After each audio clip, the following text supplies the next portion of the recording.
Anda kembali di Apa Kabar Indonesia Malam, pemirsa. Saya akan langsung mengarah kembali ke Bang Faisal. Bang Faisal, apa pandangan Anda jika memang sejumlah pihak menyorot begitu ya bahwa apa yang dilakukan Iran ini sama saja dengan membantah anggapan dan juga pandangan bahwa Iran ini memang Israel ini adalah negara yang kemudian ini tak terkalahkan begitu, baik dari segi militernya ataupun juga siapa yang berada di belakangnya. Ya, sebelum sampai ke sana saya mau menegaskan bahwa kalau memang gencatan senjata sepihak yang diumumkan Trump ini ditaati oleh Israel dengan Iran, itu artinya Trump berhasil menyelamatkan muka Netanyahu yang sudah terdesak karena serangan Iran. Ya. Karena kan belum pernah ada negara yang menyerang Iran tadi, menyerang Israel dalam waktu 52 tahun belum ada negara yang berperang. Dan satu lagi bahwa dengan perang sejak 13 Juni itu Iran telah menjadi simbol melawan standar ganda internasional dipimpin Amerika. Ketika Iran yang belum punya, yang tidak ada bukti memiliki senjata nuklir dipropagandakan sebagai ancaman bagi perdamaian dan keamanan dunia. Sedangkan Israel yang merupakan sekutu tidak pernah mengizinkan tim inspeksi dari IAEA untuk memeriksa fasilitas nuklirnya. Itu kan standar gandanya.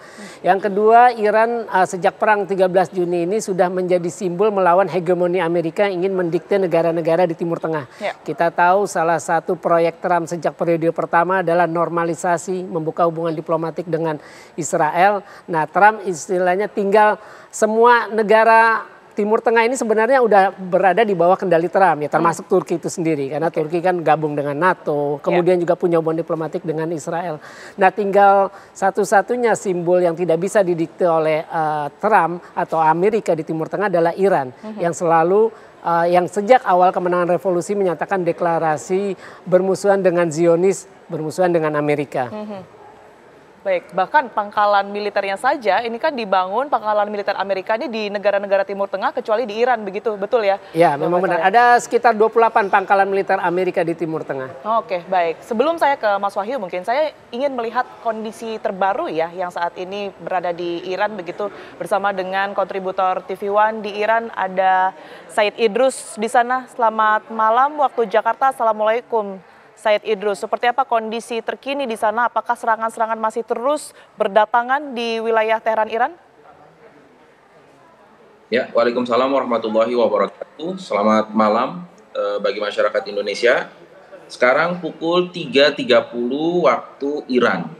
Di pukul 3 atau di pukul 15.00 waktu Iran, Israel baru saja melakukan serangan ke Tehran. Israel melakukan serangan tersebut dengan jet tempurnya dan merudal salah satu kawasan pertanian atau perkebunan di Tehran. Hal ini secara langsung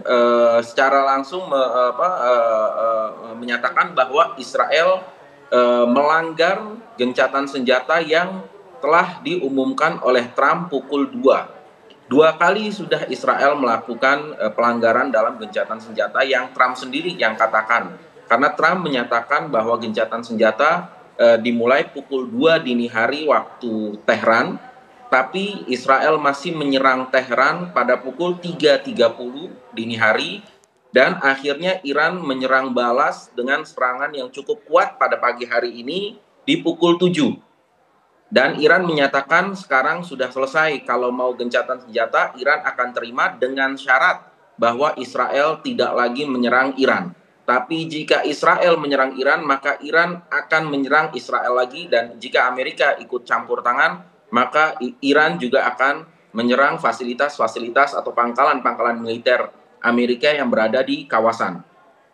Saat ini kita sudah melihat lagi berita internasional juga telah mengabarkan bahwa Israel lagi-lagi melanggar perjanjian tersebut. Israel lagi-lagi melanggar gencatan senjata yang sudah diumumkan oleh Trump. Bahkan diumumkan oleh Israel sendiri pada pukul 3 sore atau 15.00 di mana Israel mengirimkan jet tempurnya sekali lagi dan merudal salah satu kawasan pertanian di Teheran. Dan jawaban dari Teheran cukup singkat dan cukup jelas serta keras bahwa Teheran akan membalas dengan kuat serangan yang dilakukan oleh Israel pada pukul 15.30. Oke, baik. Said Idrus, terima kasih banyak sudah mengabarkan seperti apa kemudian ini situasi di Iran. Kami harap kondisi Anda baik selalu di sana. Terima kasih. Assalamualaikum.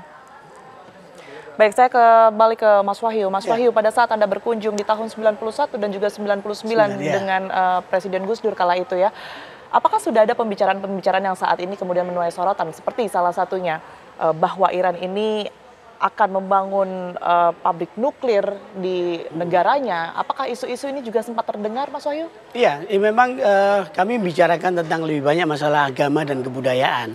Tapi kemudian politik itu masuk ketika kunjungan yang kedua tahun 1999 ketika Gus Dur menjadi presiden. Dalam kunjungan waktu itu kami dijamu Presiden Muhammad Khatami. Dia mengatakan bahwa memang tuduhan-tuduhan itu tidaklah benar menurut mereka. Jadi selalu dianggap kita selalu disudutkan sebagai negara state sponsor terorisme, ya kan? Kemudian jadi penghasil nuklir dan seterusnya. Tapi sampai sekarang juga belum pernah terbukti kan.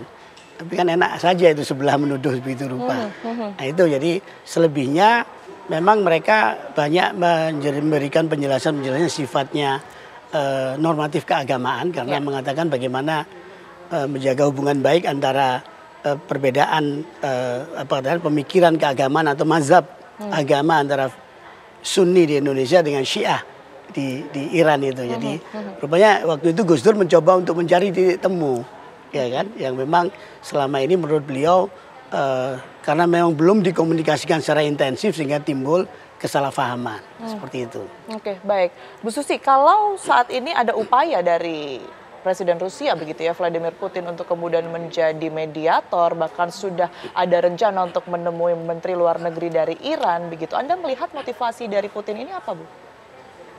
Ya, kalau lihat dari kesan dari seorang wartawan di CBS yang mengatakan yang sulit diprediksi adalah masuknya Putin karena selalu Rusia itu mau masuk untuk mencederai lah hubungan Amerika dengan negara-negara lain. Tapi sebetulnya harus ada permainan yang seakan-akan ada sekelompok negara yang juga ikut membela Iran karena Iran nggak boleh ditinggalkan sendiri ya. Dalam artian balance of power selalu menjadi kunci ya dalam hubungan internasional. Kalau Anda nggak bisa membalance kekuatan ya Anda yang kena tindas karena yang kuat itu bisa melakukan apapun juga, yang lemah akan menjadi korbannya. Jadi di sini lebih pada management of impression, oke? Jadi kesan-kesan yang di manage itu jelas terjadi. Jadi Iran ingin kelihatan bertemu dengan Putin, Putin ingin kelihatan menolong Iran, Donald Trump ingin kelihatan seperti orang yang mendahului apapun yang akan disepakati antara Abbas dengan Putin. Jadi ini adalah persoalan permainan-permainan yang sangat canggih yang hanya bisa dilakukan oleh negara-negara yang memang berpikir untuk menciptakan kesan-kesan tersebut. Kadang-kadang orang suka lalai ya, dalam artian kesan itu nomor satu, reputasi itu nomor satu. Kalau kita reputasinya kurang baik ya akan akhirnya nggak punya investor gitu lah ya. Jadi kesan-kesan itu memang dipermainkan untuk sampai nanti eyeball to eyeball. Kalau eyeball to eyeball artinya kalau mereka Putin dan Donald Trump udah merasa risikonya terlalu besar untuk terjadinya perang nuklir, mereka berhenti. Ini belum sampai, baru kira-kira baru berhenti artinya gencatan senjata? Iya, kalau enggak kan mereka akan terjun. Ini masih lama ya kalau menurut Bu Susi gencatan senjatanya. Ya permainannya itu masih game of chicken ya. Siapa yang duluan swerve? Nah kalau yang duluan swerve itu yang akan kalah. Baik. Jadi kayaknya dua mobil mau bertabrakan, siapa dulu yang menghindar. Nah kalau sampai risikonya bisa dihitung, pasti berhenti mereka. Tapi kan sekarang masih omongan-omongan, masih omon-omon lah ya. Oke, baik. Anda sendiri seperti apa Bang Faisal? Dari kacamata Anda melihat aksi yang kemudian dilakukan Putin ini, apakah juga merupakan salah satu strategi menunjukkan pengaruhnya di Timur Tengah atau bagaimana? Kalau saya lihat, latar belakang Putin sebagai perwira KGB yang mengalami masa perang dingin puluhan tahun, otomatis cara berpikirnya, back mind-nya pasti selalu antitesa Amerika. Jadi ketika Amerika berada di belakang Israel, ya Rusia harus berada di belakang Iran. Cuma kan kemarin kan Iran sudah menunjukkan bahwa negara itu Iran itu siap dan sudah menunjukkan bahwa membuktikan mereka bisa melawan Israel sendirian. Jadi kan tidak pernah ada permintaan bantuan atau macam-macam. Nah, terkait gencatan senjata sepihak ini sebenarnya harus kita lihat apa sih isi rumusan gencatan senjatanya. Kalau gencatan senjata hanya sekedar menghentikan perang Iran-Israel, tapi kecurigaan terhadap Iran atau propaganda negatif yang tidak pernah terbukti yang selama ini dilakukan Amerika dan Israel, ya itu sama saja gencatan senjata semu. Saya kira kalau tidak ada terus di follow up, ditindaklanjuti dengan pencabutan sanksi politik, ekonomi atau militer oleh Amerika terhadap Iran dan Eropa lain-lain, sekutu Amerika lainnya, ya ini cuma gencatan senjata semu. Saya kira ya Iran harus mempertahankan momentum untuk terus menyerang Israel. Oke, baik. Nanti usai jeda, saya akan ke Mas Wahyu begitu ya. Tetapi kita juga nanti akan turut melihat bagaimana kemudian ini proses evakuasi warga negara Indonesia yang berada di Iran untuk kembali ke tanah air. Usai jeda kami akan kembali untuk Anda.